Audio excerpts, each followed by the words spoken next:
et bienvenue à tous pour ce 83e podcast Manchester Devils.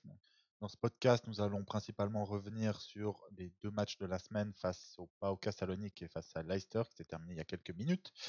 Donc les deux derniers matchs de Ruud van Nistelrooy en tant que coach. On parlera aussi un tout petit peu de sa situation personnelle. Et après, on aura fait le tour de la fin de l'ère Ten Hag et on aura le droit à on a 10 jours de pause pour les joueurs qui ne sont pas internationaux, de la pause des équipes nationales qui nous fait tous bien chier. Donc, avant de commencer, je vous rappelle que Manchester Devil, c'est également un site internet, un forum, un compte X et Facebook. Donc, n'hésitez pas à nous rejoindre sur les différentes plateformes. N'oubliez pas non plus le petit like, le petit commentaire et le petit abonnement. Ça nous aide énormément, c'est gratuit et ça vous prend une seconde. Et je vous promets, on ne vous pollue pas de notifications vu qu'on fait une seule vidéo par semaine pour le moment. Donc, je suis comme d'habitude accompagné de Jérémy. Salut tout le monde. De Adama. Salut à tous. Et de Mohamed. Bonjour à tous. Donc n'hésitez pas non plus, comme je dis, à mettre des petits commentaires. On essaye de répondre à la majorité des commentaires. On essaye en tout cas. Hormis quand vous voulez nous insulter, ou des fois je vous réponds avec un peu d'autodérision, mais n'hésitez pas. Ah ouais, tu parles trop, frère.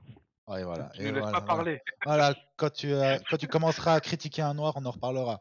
Donc... La dictature suisse, ça tire à balles réelles dès le début. Là. La dictature suisse, j'ai jamais vu ça. Et la nouveauté. On est une nouvelle ère à Manchester United, la Suisse aussi, on se lance dans la dictature.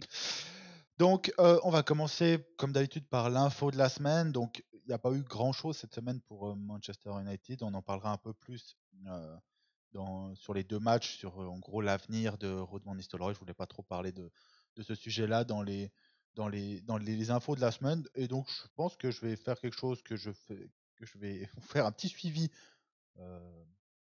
chaque semaine des résultats de nos U18 parce que je veux du positif et je me tape les matchs sur Manchester United TV. Donc, ils ont gagné encore ce week-end 3-0 face à Everton. On aurait pu en mettre 8, je pense. Obi Martin, je crois qu'il est fort, mais il va énerver du monde hein, parce que c'est un sacré croqueur. Mais donc, ça fait une victoire 3-0 face à Everton. On est dans la poule nord. Donc, dans notre poule, il y a quand même des équipes comme City, comme Liverpool, comme Everton. Liverpool U18 d'ailleurs qui est avant-dernier de la ligue. Donc, c'est pas donné à tout le monde. Et comme je le dis à chaque fois, on joue avec des gars qui sont bien en dessous de 18 ans. Donc la génération actuelle qui pourrait jouer, c'est des Biancheri, des gars comme ça, ou des Hamas, bah, ils jouent plus hein, avec les U18 déjà. Ils sont là. Et les stars des U18, c'est des gars qui ont 16, 17 ans grand maximum.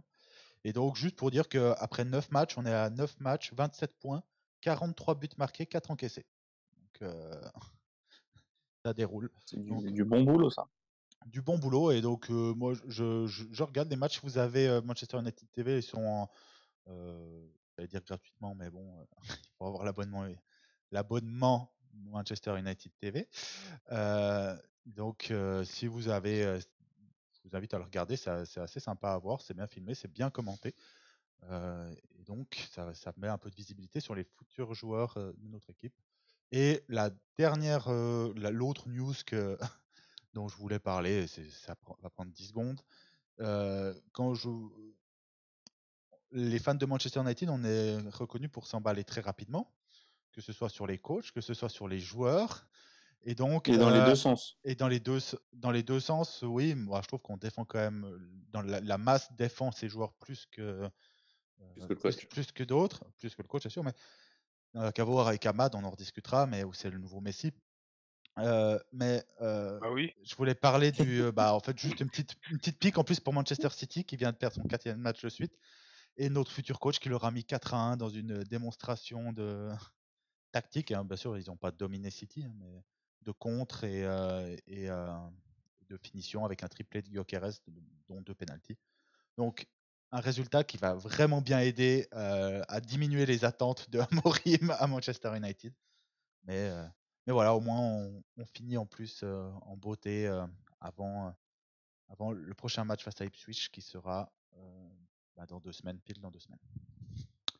Donc voilà, on peut commencer par les matchs de la semaine. Donc victoire jeudi soir. Jeudi. Jeudi On joue pas en soir Ligue des Champions, malheureusement, donc on joue le jeudi. face au PAOK Thessalonique. Salonique, je crois. Ouais, bah moi, c'est ce que. Non, ça dit pas Thessalonique, mais c'est Thessalonique à voir d'après WhoScore. Donc, victoire 2-0. Un match qui a eu de la peine à se lancer. On voit quand même qu'on n'est pas du tout. On n'est pas du tout sauvé et que c'est pas juste le coach le problème. On a eu les mêmes bases. Après, on a fait surtout la différence en deuxième mi-temps. Une victoire 2-0 sur un doublé de Hamad Diallo qui a été très bon ce match-là. Et donc, pas grand-chose de mon côté à vous orienter. Je vous dire quelles sont vos satisfactions sur ce match, Mohamed, ou tes enseignements plus que tes satisfactions. Pas malheureux que tu l'as dit, en fait. C'est que c'est pas le coach, c'est les joueurs. Ahmad qui est en bonne forme sans être exceptionnel, il se remet la tête à l'endroit, on va dire, après quelques semaines difficiles où il a goûté au banc. Garnacho un peu dans le dur quand même. On en parlera Garnacho dans après le dur, sur sa célébration d'aujourd'hui. Garnacho un peu, ouais, un peu dans le dur, mais sinon, je me rappelle plus trop du match parce que bah il n'y a pas de fait marquant comme tu l'as dit. Mazraoui qui enchaîne les prestations plus que correctes. Et c'est tout, on va prendre le clean sheet et tout simplement. Et enfin, notre première victoire peut-être en Europe depuis un an et surtout de cette saison. Donc on prend 3 points pour une fois cette année, ça fait du bien. C'était un match un peu soporifique, hein. Faut pas se mentir, Ouais. franchement, c'était dur de Enlevez-le un rester peu. accroché, hein. Ouais, Ouais, ouais, la j'essaie première, d'être sympa, honnêtement, mais la il deuxième fallait rester mi-temps, accroché, hein. ça allait un peu mieux, mais la première Mm. mi-temps, Ouais. j'ai rarement vécu ça. Bah, en fait, t'as commencé à le dire en diagonale et Normalement, ça se redit tout à l'heure, mais on n'a pas changé le système de jeu, on a gardé la même tactique, les mêmes joueurs. Et quand on dit que le problème c'est pas le coach, c'est pas que le but c'est pas d'essayer de continuer à défendre Ten Hag, c'est juste de montrer que le problème il est plus loin que ça. Aujourd'hui, que ce soit le match d'aujourd'hui ou le match de jeudi, l'enseignement tactique est le même. Les problèmes qu'on a sont les mêmes, les difficultés sont les mêmes, les points forts de l'équipe sont les mêmes, et au final tu te dis pas grand chose à changer, si ce n'est peut-être la réussite. après ça c'est un choix de Rude qu'il l'a dit en conférence de presse. Il a dit je voulais pas apporter de grands changements. Le but c'était de retrouver un peu de confiance. Donc il a gardé, comme tu as dit, le même schéma et les mêmes joueurs à certains postes, enfin à tous les postes d'ailleurs. Après, tu peux le Il y a tous les comprendre. postes, hein. Tu peux le comprendre dans le sens Et où les mêmes types de changements en plus. ouais, c'est vrai que j'aime J'ai beaucoup l'impression que c'était encore Ten Hag, quoi. j'aime beaucoup ceux qui crachaient sur Ten Hag et ont adoré ce que faisait Van Nistelrooy. Alors que si tu regardes vraiment les matchs, on a vécu du Ten Hag Ball avec les changements de Ten Hag, avec la réussite qu'on n'avait Ouais, pas après, aussi sur le début de pour saison. sa Faut dire. défense, Oui, non 4 mais matchs il pouvait pas, enfin, et non puis ouais, mais je pense que sa mission elle est réussie si on fait un bilan des ah 4 oui, matchs. on en Comptablement, parlera. forcément. Voilà, On en il nous parlera a un peu remis un plus peu, il a après. remis un peu de confiance aux joueurs et voilà, On en ça fait parlera un du peu bien. plus après de Van Nistelrooy, mais c'est vrai que les résultats sont là, la réussite a été là. Le jeu, non. On en parlera après sur le match de Leicester, mais c'est une bonne victoire. À faire, on était obligé, on avait Je vais pas regarder le classement, je peux bah, dire ça. on est remonté parce qu'on avait trois On est matchs nuls. 50e.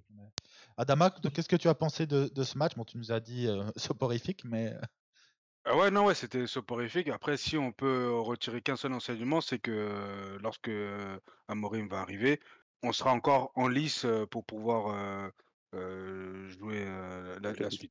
toutes les Les compétitions. compétitions. Ouais, donc ça, c'est une bonne chose parce que si on avait perdu ou si on avait fait match nul, voilà, ça peut devenir compliqué et il arrive, sur un terrain entre guillemets «miné». Donc ça, c'est le seul enseignement. Sinon après au niveau individuel, On est ou 15e collectif, aussi. On est aussi 15e. Deuxième, honnêtement, ouais. il y a rien à en tirer. Clean sheet, c'est bien. Hamad, ça a été. Mais sinon après, il y a vraiment rien à en tirer de ce match-là. Ouais, une prestation. Personne n'a été bon, personne n'a été mauvais, quoi. Mis à part Ahmad qui est un peu sorti du lot. J'ai pas trouvé que vraiment. Et en fait, ouais, en fait, c'est là que je suis le plus content d'avoir Amorim. On va pas refaire tout un discours sur Amorim, mais ensuite, c'est qu'on normalement on est censé changer de système. Et c'est quelque chose pour moi de très important parce que ce système-là, moi, j'en peux plus, quoi. Ce qui varie d'un match à l'autre, c'est l'action de classe isolée d'un joueur qui en plus est incapable de le reproduire de manière régulière. C'est ce qui change réellement. Ce qu'on peut dire aussi, c'est que sur les deux matchs, mais même surtout sur celui de Salonique, Ahmad a été le meilleur de nos ailiers. Et lui, il pourra de toute façon pas jouer sur le côté dans un 3-4-3 parce qu'il n'a pas du tout le physique et la vitesse pour, mais son jeu en une touche et son jeu technique sur des petits espaces peut être très intéressant au milieu. J'avais mis quelques doutes sur comment il allait subir l'impact physique de jouer en tant que MOC, mais il l'a fait un peu quand même en Championship, mais c'est pas le même niveau. Mais ouais, il y a quand même eu des choses positives. On a joué avec Lindelof et Evans, on n'a pas été quand même trop en danger. Parce qu'il y a aussi le duo, le duo Casemiro-Ugarte qui fait du bien quand même sur les derniers matchs. Sans être flamboyant, oui. En tout cas défensivement ils sont présents. Ugarte surtout est arrivé, on dirait il a atterri depuis Paris.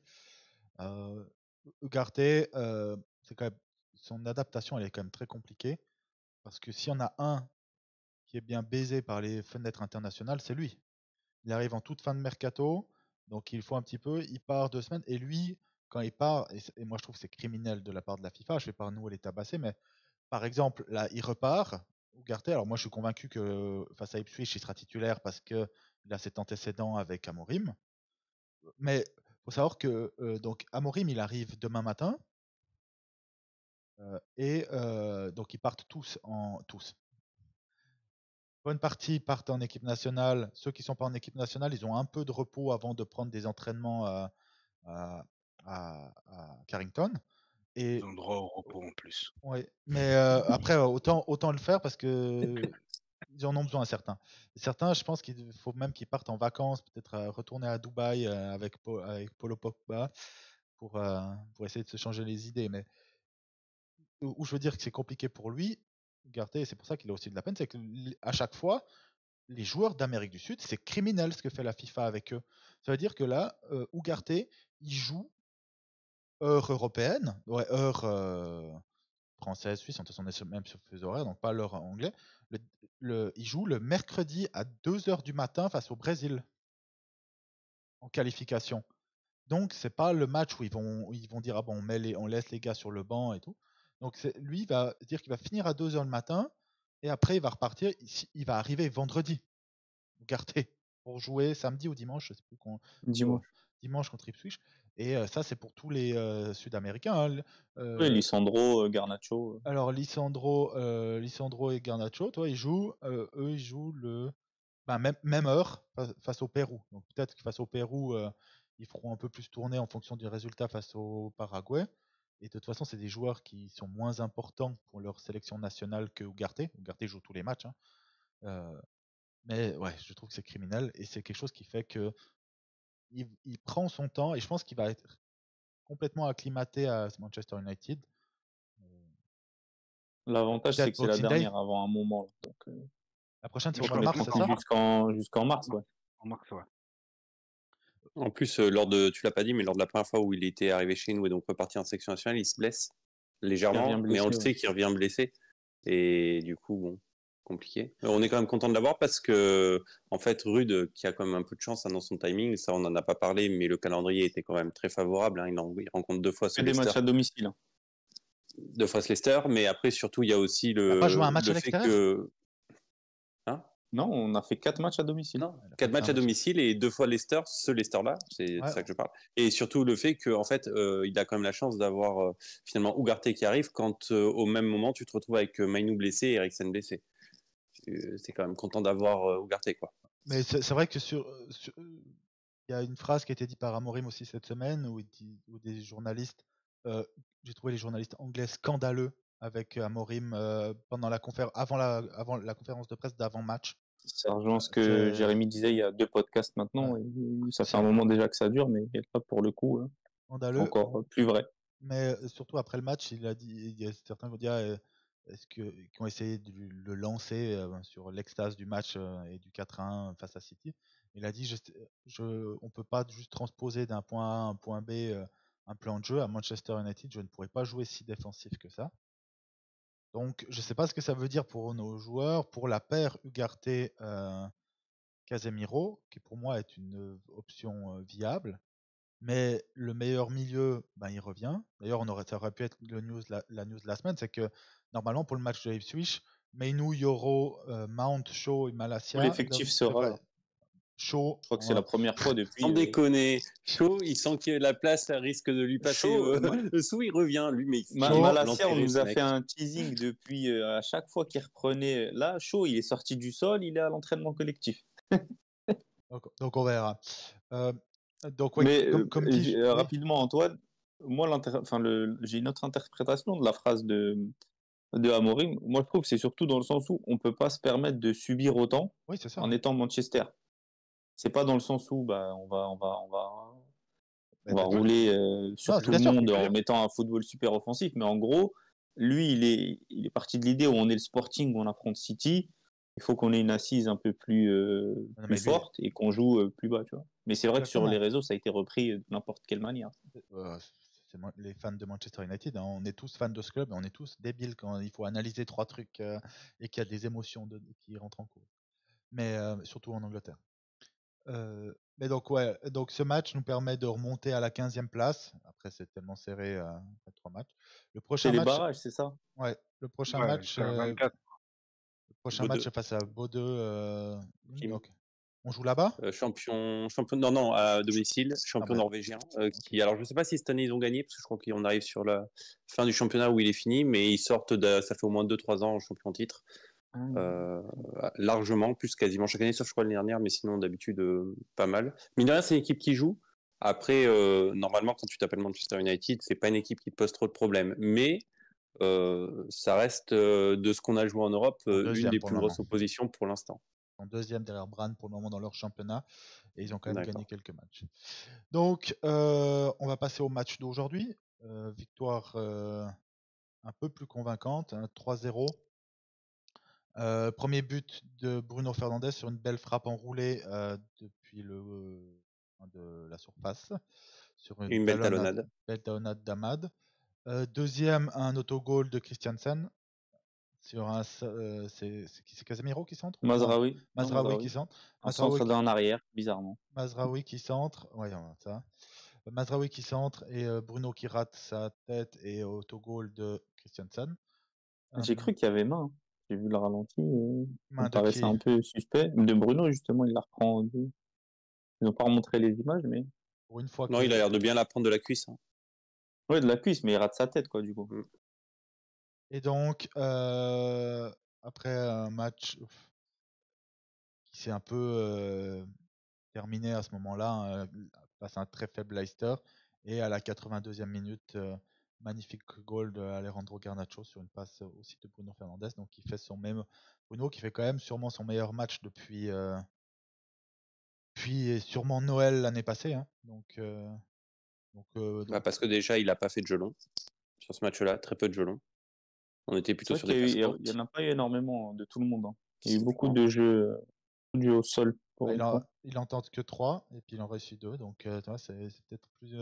Il se formate déjà peut-être à ce que demande Amorim, je sais pas, mais là les seuls gars qui ont fait du jeu long, c'est Onana, toujours des pourcentages à vomir, mais ouais. J'ai en tête Ugarte et Zirkzee qui tentent. Même pas, ouais, ça fait 2 tentés pour Ugarte, 2 tentés pour Ugarte, puis Lisandro Martinez qu'on a tenté 7 et qu'on a réussi qu'une. J'en ai parlé sur d'autres podcasts. Martinez, la relance actuellement me pose un problème. Défensivement, c'est ok, mais je trouve que sa relance qu'on attendait de lui l'année dernière, compliqué. Normalement, il est censé être le dépositaire des relances et que ça soit à gauche ou au centre, pas emballé quoi. Pour ça, faut les appels aussi. C'est vrai, mais l'année dernière, je pense pas qu'il avait plus d'appels l'année dernière. Il fait pas le meilleur début de saison depuis qu'il est chez nous. C'est un secret pour personne. Mais même défensivement, je le trouve quand même moins impressionnant que les 2 dernières saisons. Il fait le taf, il se fait pas passer, il se fait pas avoir. Mais c'est vrai que c'est un peu plus compliqué cette saison pour Lisandro. Il est bon, mais c'est vrai qu'on s'attendait à ce que ce soit notre patron, alors qu'au final, notre patron de la défense cette année, pour moi, c'est De Ligt. Hein. Et je dirais même plus loin, je dirais que c'est la paire de Ligt Mazraoui. Vraiment. Hein. Moi, alors, c'est pas tant sur leur connexion, mais sur le fait que pour moi, là, les deux joueurs les plus Les deux forts en meilleurs joueurs défense, de la c'est les deux défense. meilleurs. Il n'y a pas de débat. Hein. Ouais. Bah après, en même temps, Martinez, il revenait d'une longue blessure, donc on verra, parce qu'on est quand même au mois de novembre. Hein. S'il avait ce genre de performance-là au mois de septembre, ça m'inquiéterait un poil moins que maintenant, qu'on est déjà en novembre. Oui, c'est ça, là, la Mais saison, elle est entamée. après, je suis pas inquiet, comme on a dit. On s'attend à beaucoup mieux. Ça reste des bonnes performances. Bah là, il nous Un rend ni- des un 6 niveau- sur 10, quoi. Ouais, des 6 sur 10, exactement. Alors qu'on s'attendait un peu à mieux. Après, à voir, parce que ce sera aussi tout un nouveau système, si on joue réellement à 3 derrière. À 3 derrière avec De Ligt, Martinez et tout. Donc, en tout cas, on a les armes pour le faire. Et Euro, qui est Euro, revenu à l'entraînement. quand même 60 millions qui reviennent. Donc, c'est bien. Quand même. Puisqu'on parle des défenseurs et qu'on est sur le match, on peut poser la question de voir Evans rentrer à la place de Lindelof, alors que Evans est censé être le 5e. Evans, c'est le Interrogation. 4e, quoi. Bah, Ouais, c'est ce que j'ai Evans, l'impression. il est 4e. Non, Evans, il Ouais, est 5e. mais- Evans, il est 5e. Il est censé être 5e, c'est Il est Lindelof censé et être 5e, Maguire. mais en il réel, est 4e. Ouais, il est il est 5e. 4e. Il est 4e. Ouais, il est 5e parce qu'il y a des blessés. Il est 4e parce qu'il a des blessés, sinon il est 5e. Parce que devant lui, il y a De Ligt, Martinez, Maguire et Euro quand il sera. Ah oui, c'est vrai Ça qu'il va, est le Ah oui, 5e. oui. Mais Je veux mais dire, pour on va l'instant, Euro dire était qu'il est pas devant Lindelof, en gros. c'est devant ça. Lindelof. Ouais. parce qu'aussi, ce qui est terrible pour Lindelof, c'est qu'Evans est meilleur que Lindelof, quoi. C'est vrai. Mm. C'est triste pour lui, hein, mais c'est vrai. Hein. Qui est triste? Il fait pas tâche. Moi, je suis pas triste. Ah, moi. c'est triste pour Lindelof qu'un gars de 35 ans qui devait pas Non. être conservé au final se retrouve à être meilleur que toi. Après, il faut dire qu'on considère que rapport Evans il surperforme par rapport aux attentes de ce qu'on attend de lui aussi. Il y a Oui, cette clairement. notion-là aussi. Parce que personne n'attendait ce niveau-là non plus. Enfin, à ce niveau-là, non pas que c'est pas, on parle pas de Maldini, Tu hein, mais t'attendais, on s'attendait à quelque chose de pire que ça, quoi. qu'il C'est fasse comme- le nombre à l'entraînement, qu'il joue la coupe, et si C'est jamais catastrophe, bon, comme il y a l'année dernière au final, qu'il soit là pour dépanner. Là, il fait mieux que dépanner. Si on préfère qu'il joue pas, quoi. Un peu comme Eriksen, à un niveau Mm. au-dessus. Eriksen, les gens étaient tellement surpris de voir qu'il était capable d'apporter quand il avait le ballon, ce qu'il faisait pas l'année passée, que tout le monde a dit que c'était notre meilleur milieu, en fermant les yeux que dès qu'on n'avait pas la balle, c'était le pire joueur qu'on avait sur le terrain. Et qu'on se faisait rouler dessus au milieu de terrain à chaque fois qu'il y jouait parce qu'il peut plus courir. Hein. D'ailleurs, ce sera quand même un des gros points avec Amorim où son système nécessite beaucoup de courses et d'intensité. Énergivore, ouais. Eriksen ok, il a été changé la pile de son Le pacemaker, mais Eriksen, des gars comme Casemiro, je sais pas si certains ont regardé le match par exemple du Sporting face à City. Vous regardez les deux milieux ouais, là, il a vraiment joué avec deux milieux défensifs. Les deux milieux défensifs, les alliés, les wings, comment t'appelles ça? Les pistons. Les pistons et les deux numéros 10, ça court. Hein. Ah, même le buteur. Alors, Tout le monde court, en fait. là c'est vrai on s'éloigne un peu du match, mais ça me fait très peur ce que vous dites parce que Bruno est le pire quand il court trop. On le sait, quand il commence à avoir une déperdition d'énergie énorme en termes de course, c'est le pire. J'ai vraiment peur que dans ce système, il court beaucoup trop. Je pense qu'il faut le cadrer. Il faut cadrer ses courses. Est-ce qu'Amorim... Parce que là, il court partout. Mais si tu lui donnes une zone, tu vois, si chacun a sa zone, comme le fameux Thierry Henry reste dans ta zone, chacun sa zone, peut-être que ça peut être plus intéressant. S'il a une zone à couvrir plutôt que tout le terrain, comme on dit tout le temps, poulet sans tête, c'est peut-être plus intéressant. Parce que le pressing, il est pas coordonné aussi. Ah bah, dès qu'on parle, certes, on récupère, on arrive à bien récupérer sur nos phases de pressing, mais c'est pas vraiment coordonné. Donc, Et il est souvent tout seul.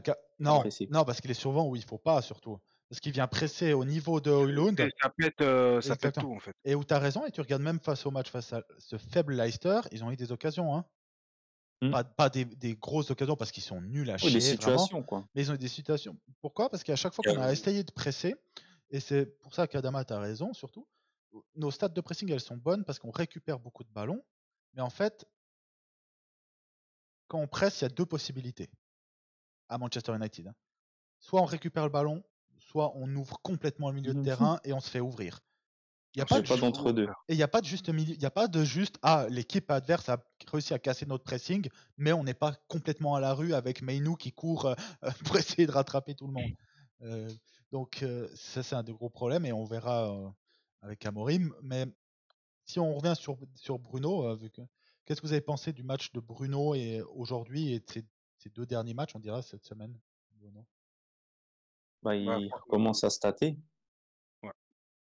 Il avait perdu ça, on l'avait souligné, hein. C'est pas pour autant que ses matchs sont meilleurs, mais enfin, celui d'aujourd'hui est meilleur quand même, hein. On va pas faire la fine bouche. Mais au moins, il recommence à stater. Et ça fait un moment. Je sais pas c'est quoi le ratio là des derniers matchs, mais il est impliqué sur quelques buts et quelques assists aussi. Donc, ça fait du bien pour lui. Le chat noir est En- parti. Assist, il y en a toujours eu. Par contre, c'est les buts, mais les buts, en fait, il n'y en a pas tant que ça finalement, hein. Parce que là, ce match-là, c'est un but, hein, c'est pas deux. C'est un Le match autogol, hein. le Paoka, il en met deux, il met Non, doublé. Non, il en met pas un ou pas au non, cas, c'est Amad mais non, qui met deux. c'est Ahmad. C'est contre Ah oui, Leicester, pardon. il y a deux Leicester, matchs. Et il oui, en oui, met pardon. deux, je crois. Je sais Oui, il met pas, un coup deux. franc, qui a été, je crois qu'il a été mis comme Qui est autogol dévié, oui, parce qui est qu'il allait dévié, à mais qui côté rentre. et il met la passe ratée du défenseur quand il dribble le gardien là. Oui, Ah oui. Et, effectivement. et Mais sinon, avant ça, il avait marqué que sur un penalty en première ligue, c'est tout. c'est ça. Mais en fait, si tu regardes sur les trois buts, il y a le but d'aujourd'hui qui est très beau, il n'y a rien à dire. Il y en a un, c'est une erreur tellement énorme du défenseur, tant mieux, ça lui profite, il finit, c'est ce qu'on attend de lui. Et une frappe déviée. Et au final, moi, j'ai envie de te dire quand même que dans ces trois buts, tu as quand même deux frappes, dont une déviée qui rentre avec chance. Et ce qu'on reproche à Bruno, ça change pas des masses, c'est le nombre de tentatives, en fait. La seule différence, c'est que là, il y en a enfin deux frappes qui sont rentrées. Toi, T'as pas Et aimé on C'était donc, pas jusqu'à comprend, présent. hein. t'as pas vu de différence Alors, sur son apport du jeu depuis deux trois comme j'ai matchs. dit tout à l'heure, un peu moins de J'essaye jeu de long. faire l'avocat du diable hein, parce que Ouais, non, non, mais un peu moins de jeu long, donc ça c'est toujours appréciable. Et quand il le fait, moi je suis toujours le premier à le dire. Et je dis toujours, et je ne changerai pas mon fusil d'épaule, plus il joue, au mieux c'est, parce que pour moi il doit abandonner son rôle de numéro 10. C'est pas un bon numéro 10, c'est pas un bon passeur. C'est un C'est-à-dire bon qu'en fait, 9,5 faux 9. voilà, il est bon 9,5 parce qu'en fait il a une qualité, c'est qu'il sait combiner.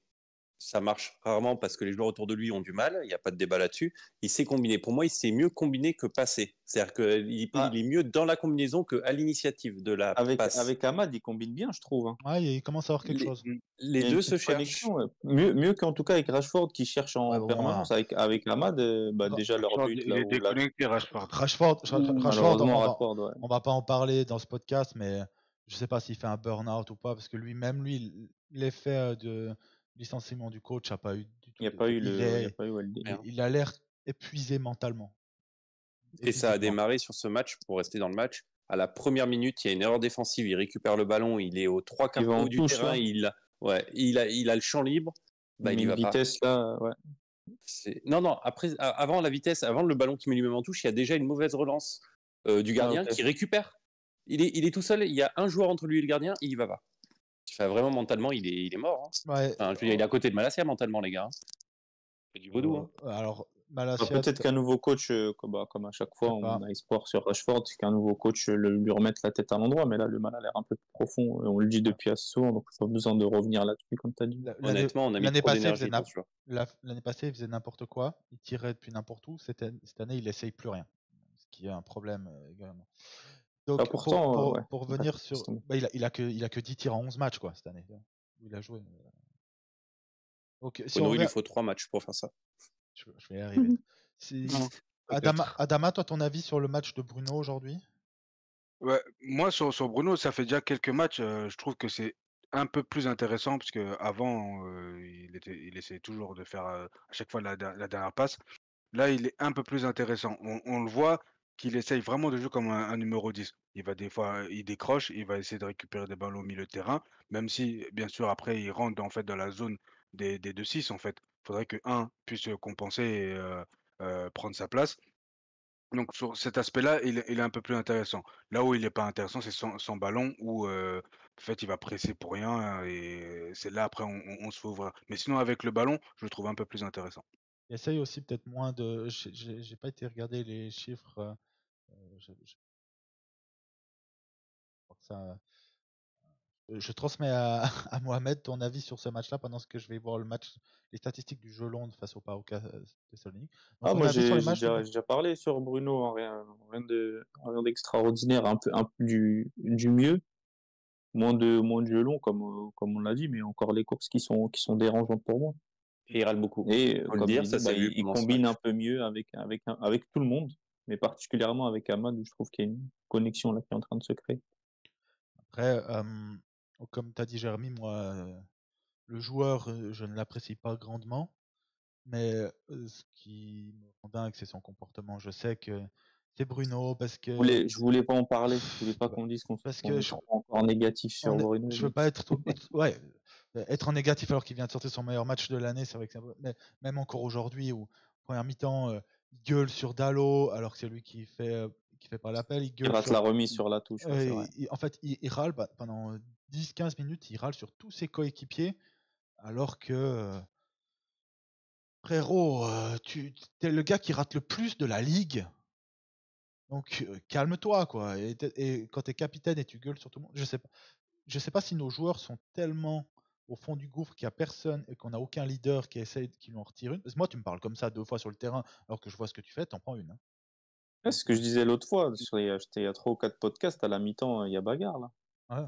Et je trouve que ça, enfin, en fait, je me dis, dans une période où tout va bien, on va prendre l'exemple de l'ancien Manchester, où tu as un capitaine comme ça, un Roy Keane, qui gueulait sur les gars pour que ça aille dans le sens du jeu. Tu te dis, ça peut être productif. Là, les gars, bah, le moral, il est déjà dans les chaussettes. Mentalement, les gars, ils sont pas en confiance. Ça rajoute de la négativité à la négativité. Je trouve vraiment que ça a pas d'impact. Peut-être remotive, encourage, plutôt que pointer du doigt à chaque fois. Où, là, tu le vois souvent avec Garnacho, fallait me la mettre dans les pieds, ou t'aurais dû me la faire, ou tu vois. Je pense pas que ça a un impact. Et puis, depuis le temps, de toute façon, qu'il fait ça, il y a jamais eu d'impact pour l'instant. Bah, après, on dit qu'il n'y a jamais eu d'impact, mais ça fait quand même des années où tu vois quand même qu'on te dit, et on en a parlé pendant plein de podcasts, pas récemment, mais plein de podcasts, on te dit tout le temps que cette équipe, elle joue sans le sourire, qu'il n'y a aucun plaisir, même dans les victoires. Enfin, et alors, attention, je ne peux pas te dire que c'est la faute de Bruno, mais comme tu le dis toi-même, on parle d'une ambiance générale, et de toute façon, quand l'ambiance générale n'est pas bonne et quand un mec fait que gueuler, ça ne va pas l'améliorer. Hein. Ah oui, Il n'y a aucun clairement. moment où les Oui, gens vont arriver avec le sourire. Hein. Tu vois, oui, et si tu gueules, t'as le droit. C'est pas le monde des bisounours, hein, c'est même pas comme quand. non, tu as le droit C'est d'être Et exigeant. puis surtout, c'est pas comme nous quand on joue au foot où on est tous des gars qui vont s'amuser. Donc, si toi tu me gueules dessus, tu vas en prendre une parce qu'on n'est pas là pour ça. Eux, c'est leur métier. Ils ont une autre pression. Bon, c'est un salaire pour ça, mais ils ont une autre pression. Par contre, quand le gars il râle sur chaque passe ratée, sur chaque gars qui tire, il râle. Je suis désolé, mon gars. T'es dans. Ouais, vous êtes à l'aise avec ce que c'est un pourcentile? Ouais. Donc, il est. Explique quand même pour ceux qui nous écoutent. Comment je pourrais l'expliquer simplement? Donc, en gros, ouais, c'est dans quelle catégorie tu es? Par exemple, là, je vais vous le dire. Euh, il est dans le 96e pourcentile sur les passes tentées par match. C'est-à-dire qu'il n'y a que 4% des joueurs à son poste qui tentent plus de passes par match que lui. Compris? Mais par contre, il est au 41e pourcentile sur les passes réussies. Donc, 60 joueurs de plus, enfin, devant lui, il y frérot, a 60% de joueurs qui réussissent plus de passes que lui. ouais, 60% des joueurs à son poste qui réussissent plus de passes que lui. Donc, quand tu es à ce niveau-là, et quand tu prends il est but sans les pénalties à son poste, hein, il est pourcentile, il est à 21. Donc, à son poste, il y a 79% des joueurs qui marquent plus sans les pénalties. Par contre, il n'y a que 26% des gars qui tirent plus que toi. Donc, moi, ça me Bruno, aujourd'hui, ça a été peut-être notre meilleur joueur sur ce match-là. Mais par contre, son comportement à toujours gueuler sur les autres dès qu'il tente quelque chose me rend dingue quand toi-même, ton jeu, c'est avoir du déchet. Et Et il puis, y a, vas-y, termine, pardon. ouais, il y a un truc sur Bruno, et après, j'aurai un peu le même raisonnement sur Garnacho pour parler après de sa performance et de son but. C'est que il fait une frappe magnifique. C'est bien. Et parce qu'on en a besoin, on a besoin de résultats. Et moi, aujourd'hui, si on gagne tous les matchs avec un but de Rashford, un but de Bruno, 2 joueurs que vous savez que j'aime pas trop, je m'en foutrais. Hein. À la fin, je me forcerai à les aimer. Mais parce qu'ils nous feront gagner. la différence, et c'est ce qui fait pour moi que Bruno n'est pas un grand joueur, il faut savoir tous les joueurs qu'on a à Manchester United, ils ont du talent. Mais la caractéristique qui fait de toi un bon joueur, un très bon joueur, c'est la consistance. Tu regardes à Liverpool ou City, qui sont les deux meilleures équipes depuis 5 ans, 6 ans. Les gars, ils sont tout le temps à 7, 8 sur 10. Et je te parle d'un niveau de performance que Bruno atteint rarement. Mais Bruno, c'est celui qui a le meilleur niveau de performance qu'on a depuis 4-5 ans aussi. Hein, c'est pour dire, c'est pas pour taper devant son Bruno. C'est sur le type de joueur. Par contre, des joueurs qui ont du talent et qui font des éclats, ils en ont aussi, City et Liverpool. Mais ils sont où ces joueurs-là? Ils sont sur le banc. C'est des gars comme Doku, c'est des gars comme Grealish, ce genre de gars-là, où sur une action, ils peuvent te changer un match, mais ils n'ont pas la consistance nécessaire pour être les dépositaires du jeu et tout ça. Et c'est pour ça qu'ils jouent moins. Et pourquoi je vais en venir là, et pourquoi je pense pas que ce match de Bruno là soit déclic mental qu'il faut. C'est que aujourd'hui, il marque un super but. La passe décisive est plus importante que son but. Mais le but qu'il marque, c'est bien. Il lui a fallu 33 shoots cette année pour marquer un but hors penalty. C'est pas normal. Et c'est pour ça que Manchester United, depuis. Et parce que Bruno, c'est notre meilleur joueur depuis 4-5 ans. Et c'est l'incarnation de ce qui est devenu Manchester United. Et des types de joueurs qu'on a, on est des gars de coups. Garnacho, après je vous passerai le mot sur Garnacho, parce que j'ai pas du tout aimé sa célébration. Mais bref, Garnacho, c'est la même chose. Il a marqué 3 goals. Son goal, là, il est magnifique. Il en a raté 3 déjà des shoots dans le même match au même endroit. Et pour les 3 goals qu'il a marqués cette année en championnat, il y a 31 shoots. Et c'est des gars qui ne sont pas efficaces. Et c'est pour ça que sur un match, Bruno, ça peut être le meilleur joueur du monde. Et on a le même problème avec Ahmad, même si on va laisser le plus de temps à lui parce qu'il a 22 ans et tout, et que, bon, Garnacho est plus jeune, mais on va laisser Ahmad le temps d'enchaîner, et on va laisser le temps d'Ahmad d'enchaîner. Mais c'est exactement la même chose de Rashford quand Rashford était un bon joueur. Et c'est pour ça que Manchester United, depuis 5-6 ans, on est généralement pas. Au final, il n'y a que Solskjaer qui n'a pas réussi à gagner une coupe. Hein. À cause de derrière. Mais tous les entraîneurs ont réussi à gagner des coupes avec ces joueurs-là. Et l'année passée, on bat Liverpool et on bat City. Parce que sur un match, ces joueurs-là sont capables de tout. Et justement, ils sont capables de tout. Ils sont capables de battre n'importe qui, cet effectif-là. Par contre, le problème, c'est que ces joueurs ne sont pas consistants. Et que quand il faut, comme je dis, Bruno, quand il lui faut 33 shoots pour marquer un but hors penalty en première ligue cette année, et ben le jour où ce 33e shoot il tombe, t'es hyper content. Par contre, les autres matchs où il en a fait 32, tu te dis bon, fais les gars, tu saoules. Et voilà en fait mon raisonnement sur Bruno et sur Garnacho c'est le même raisonnement, et c'est le même raisonnement sur Rashford. Il nous manque ces joueurs fiables. Des gars que tu te dis il va pas me mettre forcément un shoot en pleine lucarne de 30 mètres, mais il va te faire l'action juste, tout simplement. Bah, pour moi, Ahmad, il est en train de prendre ce chemin, même si moi, vous connaissez mon avis sur Ahmad, et je pense que c'est pas avec lui que tu retrouveras les sommets, mais dans la rotation, avec grand plaisir. Lui, il est collectif. Sur tous nos ailiers, c'est celui qui est le plus collectif.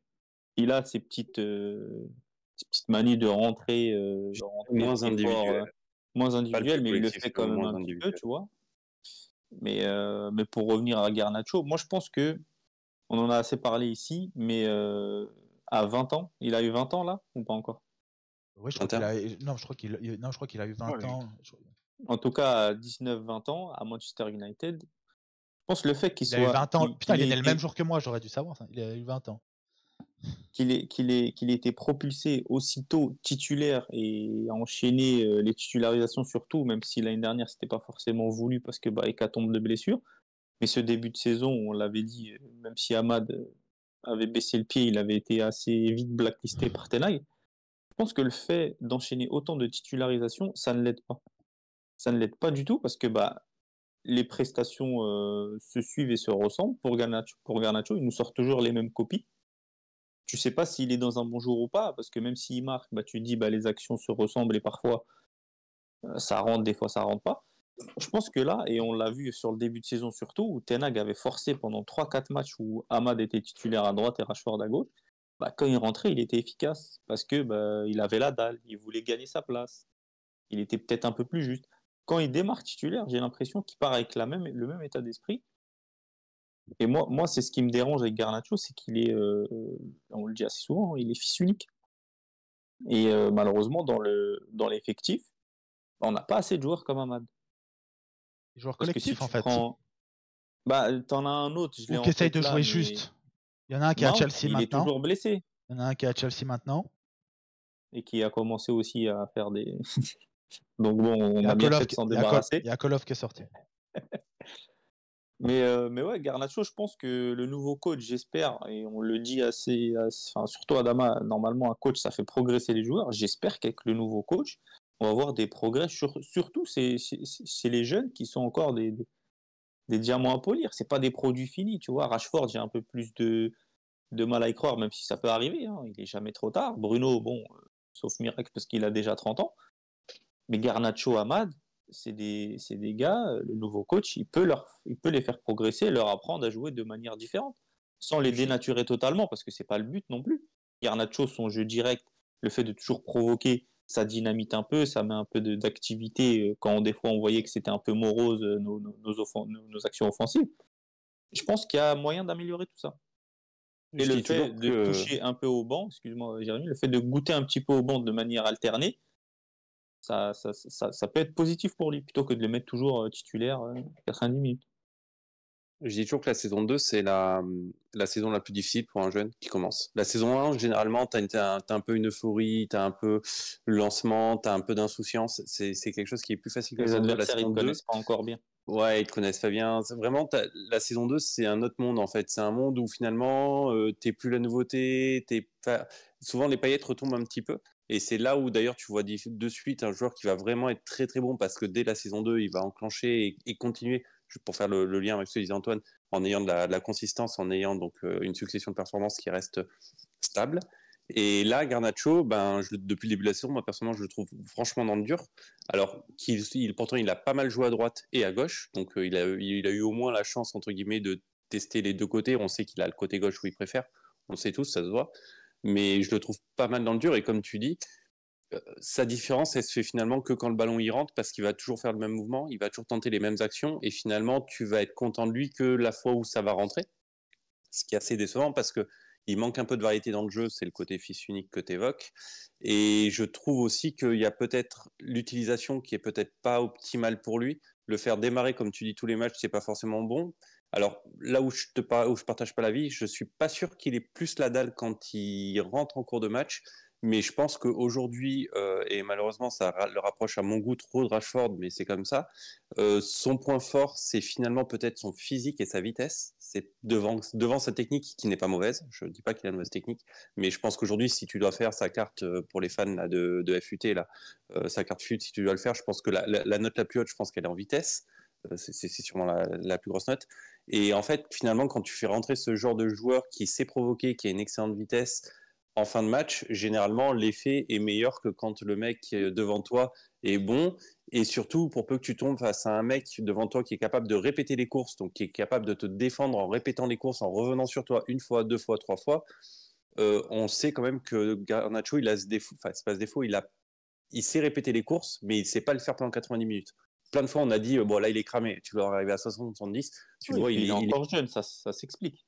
Exactement, attention, je ne juge pas le pourquoi, c'est un constat. Après, comme tu l'as si bien dit, il aura une marge de progression.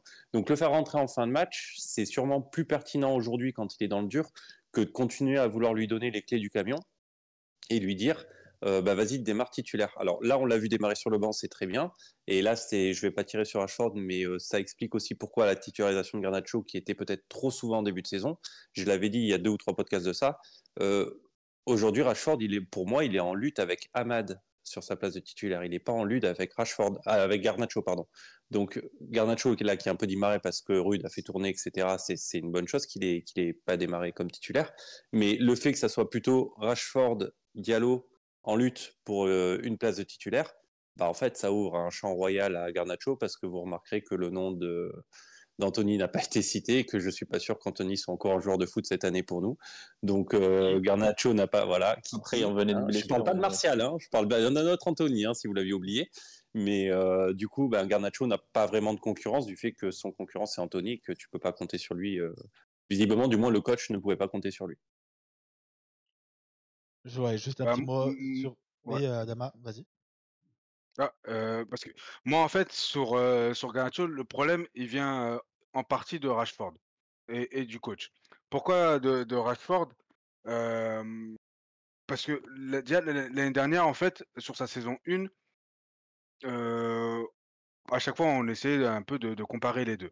Et comme je le disais encore aussi l'année dernière, il n'y avait pas une énorme différence. Pour moi, ils avaient un niveau quasi similaire. Sauf que il y en a un qu'on paye 20 millions et qui a 26 ans, et un 27 autre qui a maintenant, oui, 27 ans, et un autre qui a 18-19 ans.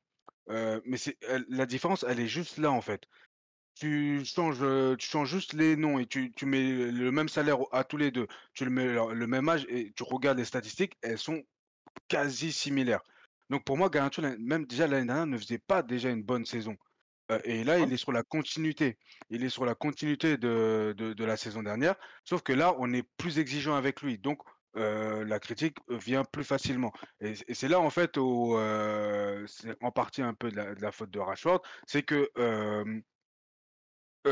vu qu'on jugeait les performances de Garnacho, mais on les jugeait que par rapport à Rashford. Mais si on regardait les performances de Garnacho intrinsèques, elles étaient pas bonnes. Parce que, d'avoir un joueur certes, c'est un jeune joueur et c'est normal qu'on doive attendre ce genre de prestations pour un jeune joueur, mais ce qui lui fait défaut, en fait, c'est qu'il ait un Rashford qui a le même niveau que lui. S'il avait un Rashford qui avait un niveau supérieur, heu et que Garnacho fasse ce type de saison, en fait, ça nous dérangerait pas, puisqu'on a déjà ce joueur confirmé qui est déjà là. Et là où j'en veux aussi un peu au coach, du fait de entre guillemets les mettre en concurrence, ça a créé le fait que l'année dernière on voyait plus Garnacho aller à droite, et là maintenant c'est cette année où on a plus vu Rashford aller à droite. Pour moi, ça peut pas se faire dans ce sens-là. Même si Rashford est nul, déjà soit soit tu enlèves les 2 joueurs, soit tu enlèves Garnacho et Rashford, tu changes de système, tu fais comme tu veux. Problème, tu mets qui? Problème, tu mets qui? C'est Ten Hag a été payé 10 millions, je sais pas, il était payé Ah, combien? mais Mais c'est à lui de Mount trouver des solutions. blessé, Anthony pas J'entends. bon non Tu plus. mets Bruno sur le côté, je sais pas, tu fais ce que tu veux, tu as le droit de faire des changements. Il a bien mis Mazraoui en 10, donc il peut être créatif et peut trouver des solutions. Heu Là où je dis que ça doit pas aller dans ce sens-là, c'est que le joueur confirmé, c'est pas à lui de changer de côté. Quand Ronaldo est arrivé, on n'a pas mis Giggs à droite. Il a commencé à droite, Ronaldo, et Rashford doit, être sur la gauche, et c'est à Garnacho de se faire les dents et de montrer qu'il peut être consistant, en fait, sur toute la durée d'un match et après sur plusieurs matchs en étant à droite, et une fois qu'il aura cette légitimité, qui fera de la consistance, comme Antoine dit, de 7 à 8 de moyenne, ben là, il aura le choix de se dire: «OK, là je vais aller à gauche». Mais ça doit pas se faire dans ce sens-là. Ça aurait été le Rashford a cas un si peu Rashford était bon, quoi. C'est ça le problème, en gros, tu dis. c'est ça, exactement. Hem, donc en fait, heu, sur Garnacho, On risque de l'avoir précipité. On sait pas. on J'ai le crame. l'impression. Ça, J'ai vraiment C'est ça, l'impression, on le moi. crame. ça reste, et les gens vont le dire dans les commentaires, ah mais sur le match là, vous tapez sur Bruno et Garnacho alors qu'ils marquent et les deux et font un assist, et Bruno fait encore un assist. Alors on tape sur l'ensemble, on tape pas Mmh. sur ce match-là. On dit justement nos craintes sur le long terme et sur ce qu'on voit depuis le début de saison, et on essaye justement de pas d'isoler juste les 2-3 bonnes actions qu'on a vues aujourd'hui. Mmh. Et les Garnacho, c'est un peu l'impression qu'on donne où il a du talent, c'est certain, ça se voit, Mmh. Il c'est arrive encore, indéniable. il arrive encore, il a ce coup de rein qui, par exemple, Rashford a complètement perdu, qui le permet. Mais par contre, en termes de choix, tu vois, un Hamad qui fait un mauvais match, ce sera un meilleur niveau que Alejandro Garnacho qui fait un mauvais match. Parce Parce qu'en que fait, t'as un Amat qui fait un mauvais match, t'as l'équipe qui en profite. et, Il est Quand collectif. Garnacho fait un mauvais match, ouais, et on verra justement avec, j'espère vraiment si le premier match c'est un 4-2-3-1, je pense que je m'ouvre les veines. Mais ce système-là, normalement, tu dois pouvoir changer justement l'importance de tes joueurs aujourd'hui que tu as. Je te promets que Garnacho et Rashford ne joueront plus les deux sur un côté. Et en gros, le problème de Garnacho, c'est un peu le même problème que Rashford, c'est un peu le même problème que Bruno. Ils sont inconsistants et c'est des joueurs de coups. Ça, c'est leur problème. Ce qui est aussi leur grande qualité. Et justement, plus ils arrivent à le reproduire, plus ils sont bons. Et moins ils arrivent à le reproduire, plus ils chutent drastiquement. Tu vois, par exemple, Kevin De Bruyne, il faisait alors là, il a l'air d'être cramé et mort physiquement maintenant. Mais jusqu'à encore l'année passée, De Bruyne, un mauvais match de De Bruyne, c'était pas un mauvais match. Alors qu'un mauvais match d'un de ces joueurs-là, nous, tu sais pas s'ils ont le niveau pour jouer en première ligue. Et j'exagère pas. Et le problème des trois, c'est qu'ils sont les trois. Et que les trois ont été souvent titulaires. Et c'est pas pour rien que Højlund, qui a été dégueulasse aujourd'hui, ouais, dégueulasse, il a pas été bon sur le peu de choses qu'il avait à faire. Et en fait, il a pas un ballon en bonne position. Zirkzee, il a un autre problème, c'est qu'il court pas. Mais au-delà de ça, même Zirkzee, le seul bon ballon qu'il a eu depuis. La seule fois qu'il a touché un ballon intéressant dans la surface, c'est le premier match face à Fulham et le deuxième match quand il a décidé d'arrêter le but de Garnacho. Et Face à Liverpool aussi, il est ouais, raté là. ouais. Mais après, il y a eu Mais ça 3-0. remonte. Ouais, mais ça Ça remonte. remonte. Ça remonte. Après, il a aussi beaucoup moins joué depuis. Mais en gros, le problème, c'est que tu en as trois. C'est toujours la même chose. City, où tu prends ces grandes équipes-là, tu prends, allez, le tout début de Salah, Mané, Firmino et toute cette équipe-là à Liverpool, le tout début où ils étaient tous ensemble, c'était que des joueurs hyper cadrés au niveau collectif. Et tu avais Salah, qui a énormément progressé et qui est devenu en plus un joueur collectif plus, on dira. Lui, il avait les libertés. Lui, c'était un peu le fils unique. Aujourd'hui, ça a complètement changé. C'est un des meilleurs passeurs de Il est première gauche ligue. droit. Oui, il était à droite, mais il y en avait un. Bah, c'est Oui. comme Rashford la première saison. Il avait cette liberté puisque 30 buts. Oui, mais en fait, non, je dis, c'est que lui, il y en avait qu'un qui faisait ça. Mané, Firmino, Ah oui, oui. Mané, Firmino, ils étaient là pour le collectif. Ils étaient ultra performants, mais ils étaient là pour le collectif. Au milieu de terrain, ils avaient des gars comme Henderson, Wijnaldum, Coutinho, Coutinho, après qui est Coutinho c'était parti. un peu plus tôt, mais Fabinho. Wijnaldum, Fabinho, c'est tous des joueurs de collectif. Tous. C'est des gars tous les gars que je t'ai cités là, c'est eux qui te permettent d'afficher le plafond, pardon, justement pas, le plancher de ton équipe. Et c'est les joueurs comme ça là qui vont te dire quel est le plafond de ton équipe. Et c'est pour ça que nous, on a trop de joueurs fantasques, on a trop de joueurs qui, sur une action, Garnacho, son but, il va être montré dans beaucoup de matchs. Celui de Bruno, il est aussi beau, hein, son tir. Ça va être montré. C'est comme le goal l'année passée qu'il avait marqué la bicyclette et tout. Mais ils en ont encore parlé pendant ce match. ouais, C'est la référence non-stop. mais c'est comme. Oui, il va manger sur ce but pendant longtemps. Mais c'est parce que c'est des joueurs d'éclat et on se souvient de ces éclats-là. C'est comme, on peut dire ce qu'on veut, moi et Jérémy, on est des haters de Rashford. La période après la Coupe du Monde, tout le monde se souvient de ce Rashford-là. Alors oui, il avait une chatte héroïque, mais il marquait à tous les matchs. Il était performant dans son style à tous les matchs. Et ce genre de joueur-là, ça reste en tête. C'est pour ça aussi que le commentateur sur Canal+, à chaque match, quand il voit Bruno rater une passe, il dit ah bah c'est rare de voir Bruno rater une passe, alors que le gars il est à 65% Il dit ça 5 fois par match. Et c'est des joueurs, c'est ce qu'on a en tête. Et le 3-4-3 normalement devrait nous amener vers plus de collectif, parce que sinon t'es censé être plus un bloc compact. C'est ce qu'il faut. T'as plus de. C'est aussi le problème de ce 4-2-3-1, c'est que tu as le numéro 10 qui est dépositaire de tout le jeu. Et nous, on est allé à l'extrême. Hein. On s'est dit, allez, tout sur Bruno. Donc on verra. Mais au moins content que ce soit qu'on aille vers quelque chose de nouveau. Un petit mot juste pour terminer, on essaie de faire assez vite sur l'avenir de Ruud. Donc je vous donnerai la parole et pour savoir ce que vous voulez assez rapidement. Moi je veux qu'il parte. Merci pour les services rendus, tu as fait ton travail. Ma vision c'est que Amorim, si Ruud n'était pas là, jamais il serait allé le chercher pour le mettre dans son staff. Il va ramener 5 assistants. Que va faire Ruud van Nistelrooy hormis aller taper dans les mains des joueurs? Je ne vois pas la plus-value et je n'ai pas besoin d'avoir déjà quelqu'un. Toi, si on perd 4-5 matchs au tout début parce qu'on installe quelque chose et que ça ne fonctionne pas dès le début, j'ai pas besoin d'avoir l'ombre de Van Nistelrooy dans le staff directement. Voilà pourquoi je suis plutôt pour son départ. Ah, je partage pas ton avis parce que tu vois, par exemple, C'était un t'as sentimental. Fletcher qui vient de prendre un rouge, du coup, on n'a plus personne pour porter les bouteilles d'eau.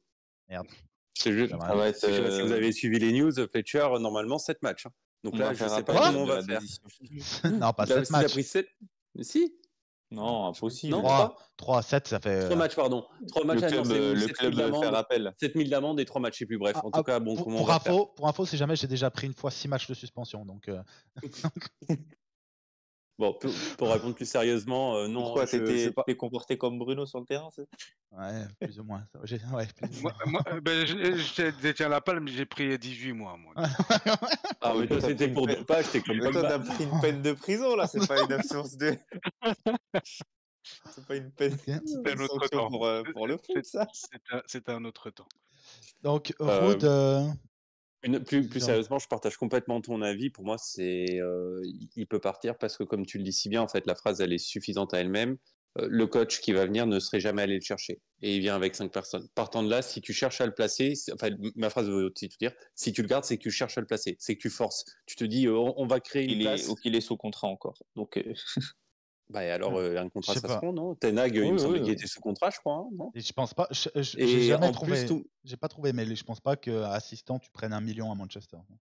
Et en plus, on parle de Ruud, ce qui est normal puisque c'est de l'intérimaire, mais il y avait René il y a l'autre, ouais. Il a disparu, qui pour moi est dans la même brouette. Hein. Les deux, c'est les deux dehors. Oui, ils ont choisi de venir travailler avec Ten Hag. Surtout que Ruud van Nistelrooy l'a rappelé. Il a dit, j'ai choisi de venir. Ten Hag est venu me chercher. J'ai accepté. Il n'y a que pour ce club et pour lui que j'aurais travaillé en numéro 2. Blabla, on connaît. Donc, t'as pris le pari. T'as perdu. Merci pour l'intérim. Je pense qu'il va toucher une prime pour ça. Je pense qu'il n'aura pas que sa paye de numéro 2. Merci beaucoup. Pourquoi? Il a juste fait son job. Normalement, il est passé coach. Bon, bref, c'est le problème d'agent. Mais on a viré 200 personnes du club. J'espère que c'est pas pour donner des primes parce qu'on a gagné 3 matchs face au PAOK Salonique, dernier d'Europa League, et 2 fois face à Leicester quand même. Malheureusement, si on va vérifier les comptes, à mon avis, ça va. Bref, c'est pas le sujet. De match, donc. Ouais, voilà, c'est pas le sujet. Mais en tout cas, une chose est sûre, c'est que je pense que nous, on sort plus ou moins gagnant de ces 4 matchs. Comptablement, mais on ne sort absolument pas gagnant dans le jeu. Par contre, je pense que Ruud van Nistelrooy sort gagnant en termes d'image et que je pense que du coup, il fait un très bon tremplin pour son prochain club. C'est de la pub, honnêtement. Oui, complètement. Donc, il sera pas perdant. J'ai pas de la peine pour lui, il sera pas perdant. Et vous connaissez aussi, et Antoine partage ma position et je laisse la parole. Si on peut construire le nouveau Manchester, pas sur des vieilles gloires. On a essayé depuis 13 ans les vieilles gloires. On a essayé plein de fois. C'est bon. Ça marche pas. Ça marche pas. Donc, moi, je suis neuf avec du vieux. Voilà, donc je suis pour finir de tourner la page à un moment donné, démarrer une nouvelle ère. Et quand tu démarres une nouvelle ère, c'est pas avec le reste des pages d'avant. Page blanche. Voilà. Moi, je partage votre avis, alors que je le partageais pas au début. Mais au bout d'un moment, excusez-moi du terme, il faut arrêter de faire les vendeurs de nostalgie. Hein. Ruud, merci pour tout ce qu'il a fait au club. Et j'espère que peut-être plus tard, il pourra, s'il fait ses gammes dans d'autres clubs et que ça devient un top coach, avec grand plaisir. Mais là, il y a un nouveau coach qui arrive et surtout, c'est les leaks et surtout la phrase de Onana où il dit que c'est un bon gars. Moi, je veux pas un bon gars. Je veux un gars performant. Je veux un gars qui est un bon coach, qui est un bon assistant. Et au-delà de ça, j'ai pas envie que Amorim soit parasité. Parasité, c'est peut-être un mot fort, mais en tout cas, qu'il se fasse un petit peu influencer. Je veux qu'il se fasse sa propre idée sur l'effectif. Lui et ses 5 assistants, comme tu l'as dit, ils auront une vision fraîche, neuve. Van Nistelrooy, il est là depuis quelques mois, mais il est déjà assez proche de quelques joueurs, donc peut-être qu'il a plus d'affect avec tel ou tel joueur. Je préfère qu'Amorim vienne et fasse son constat lui-même. comme un peu, et on lui avait reproché, mais peut-être que parce on avait un peu plus d'affection pour Rangnick, mais Ten Hag avait fait le choix de ne pas écouter Rangnick. On lui était tombé dessus. Là, pour le coup, je préfère justement que le nouveau coach fasse la même chose. Tu n'écoutes pas ceux qui sont là, déjà en place, et tu te fais ton propre avis. Donc, pareil, je veux que Rude et René Haqueux s'en aillent. Avant Moi, que Adama parle, attends, ouais. excuse-moi, Adama, juste je réponds à un truc de Mohamed. Tu as parfaitement raison sur un détail. C'est que faut pas oublier qu'un des rôles du coach numéro 2, c'est de faire le lien de manière un peu précise avec l'équipe, un peu plus personnelle, un peu plus confidentielle. C'est-à-dire que tu as vraiment un lien avec les joueurs que tu n'as pas forcément le premier coach, le head coach. Et du coup, quand tu as Onana qui dit que c'est un bon gars, ça veut déjà dire qu'il a une relation un peu plus personnelle avec cette équipe. Et comme tu dis, on n'a pas envie de cette transition avec un coach qui serait qui est déjà trop impliqué en fait cette année. Voilà. Non, au-delà de ça, Adama, je voulais juste répondre là-dessus. C'est surtout rapidement, c'est surtout si par exemple Amorim trouve que tel ou tel joueur rentre pas forcément dans son système, j'ai pas envie que Ruud van Nistelrooy essaye de faire passer la pilule. Ouais, mais non, laisse-lui un peu de temps, ou peut-être que là il va pas bien, ou essaye-le dans telle ou telle position. Non, s'il décide que X, c'est ce que tel choix c'est tel choix, bah il fait son choix en âme et conscience. Surtout si Van Nistelrooy a dit qu'il voulait pas, il avait accepté d'être à Manchester en numéro 2 que parce que c'était Manchester. Mais là, frérot, tu seras en numéro 3 ou 4 ou 5. Hein, donc, Oui, quand il dit 2, c'est assistant quoi dans le staff technique. ouais, mais là, il Peu était importe la position là. juste Adama, là, il était clairement 2 derrière Van Nistelrooy. Oui, Ten oui, Hag. clairement. Là, il sera clairement pas 2 derrière Amorim. Ouais, mais dans ces... L'assistant numéro 1, ce sera pas lui. Et donc, il sera au mieux 3. Oui, mais dans sa propagande là qu'il a commencé depuis 2 semaines, où à chaque conférence de presse il répète qu'il est assistant, bah il parle justement du rôle d'assistant. Il veut être dans le staff, peu importe la position, c'est rester dans le staff, avoir du poids. Numéro 2, 3, 4, peu importe.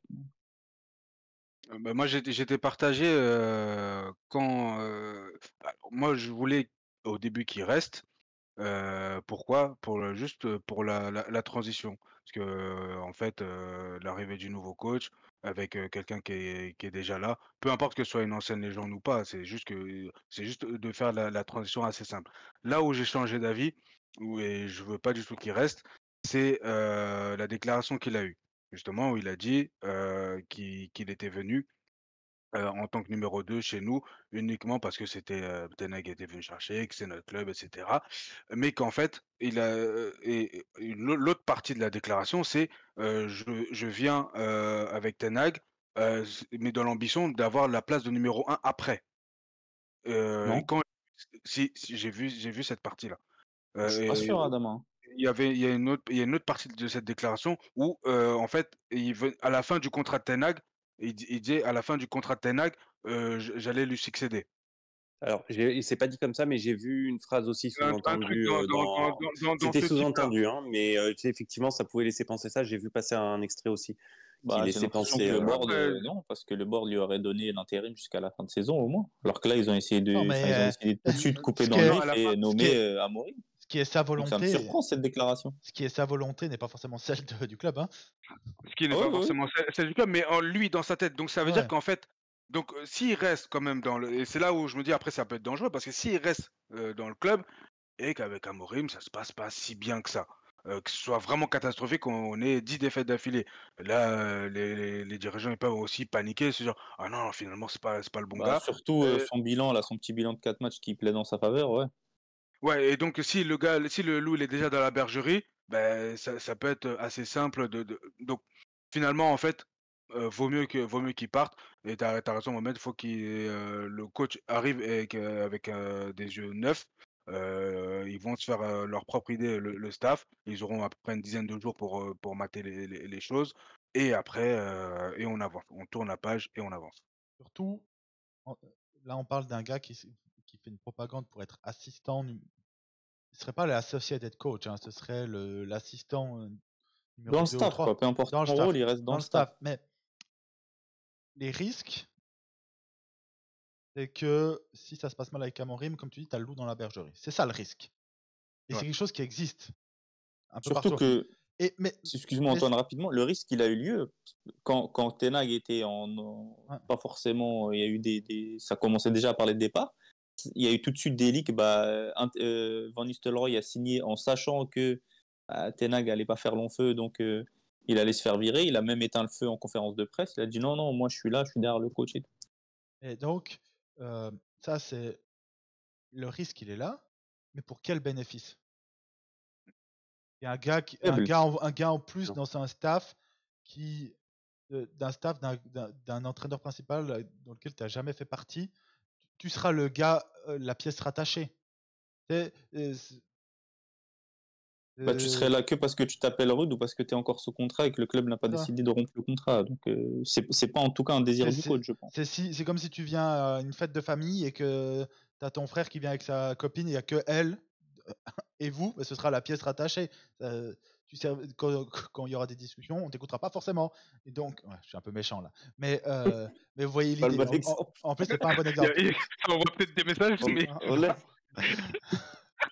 On le laisse s'enfoncer. Non, mais c'est dire que quoi J'espère que Madame Antoine écoute le. juste derrière, donc je suis mort. Je pense que c'était mon dernier podcast. Et donc oui, mais en gros, quoi qu'il arrive, ce sera quand même la pièce rattachée d'un gars qui en voulait pas à la base. Et je vois pas l'intérêt d'avoir un risque, autant minime qu'il soit, d'avoir un risque comme ça pour le bénéfice de il s'entend bien avec les joueurs. Et puis il y a une autre chose aussi, que comme tu dis, pour compléter ce que tu dis par rapport au bénéfice qui n'est pas existant, c'est que culturellement, Van Nistelrooy ne joue pas du tout comme Amorim. Pas du tout. Donc, et notre équipe non plus. Donc déjà, Amorim, quand il va arriver, il va devoir convertir, si vous utilisez ce terme-là, notre équipe. Mais si en plus il doit lui-même l'expliquer à ses adjoints, bah, c'est double de boulot en fait. Quel est l'intérêt? Où est la plus-value en fait? Où est la plus-value en fait? Encore, tu vois, tu prends un adjoint qui a déjà bossé avec Conte en première ligue, dans un 3-4-3, tu vas te dire, bon, pourquoi pas, il a déjà testé le terrain, il connaît, il a peut-être même une variation du 3-4-3 que j'ai pas, on va pouvoir en discuter, etc. Van Nistelrooy ne jouait absolument pas comme ça, mais pas du tout. Donc, partant de là, quelle est la plus-value de garder le système dont on ne veut plus dans ces coachs-là? Moi, perso, non. C'est d'accord. Donc on a fait le tour sur Van Pour Nistelrooy. une fois, on est unanime. Hein. C'est rare. Oh là là.